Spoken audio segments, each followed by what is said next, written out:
मा रायलायामोन दहाय वाटारफलनि खोथा रायलायदोंमोन ना।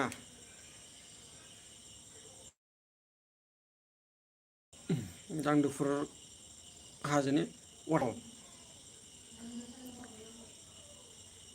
थारमाने सिगाङाव आं थांबा दै गैयि समाव एसे एसेल' दंमोन आरो दाथ' दै दं जानांगौ बयबो थांगासिनो बादि होनदों गोदान बानायदों दा बेखौ साफा खालामदों होननाय खोनादों। मा जादों होनबा दिनै नेदा जायगाया दिनै एसे सुनि नांदों।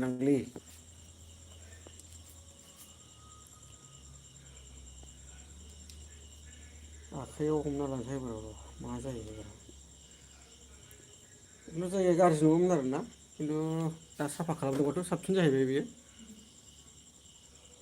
कहारि हाजो बारबानो डाइरेक्ट बे हाजो बारनाय लोगो लोगो लामानि लेफ्ट साइड सानजाजों मोनो आरोना सोरबा फैयोबा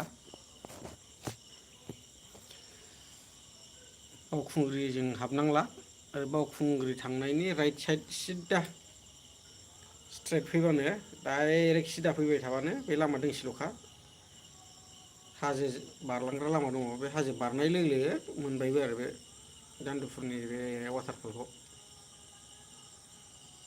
सोरबाफोर फैयोबा डाइरेक्ट सिदा फैबानो जाबाय आरोना।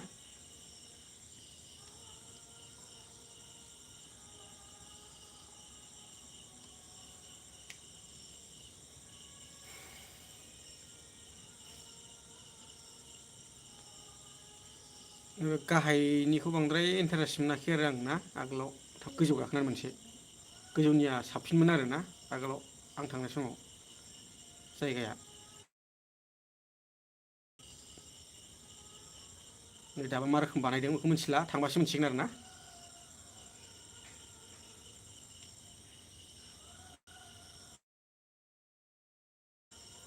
ओरैनोथ' सिं सिं जरना सिं सिं गाखोलांबाय थायो।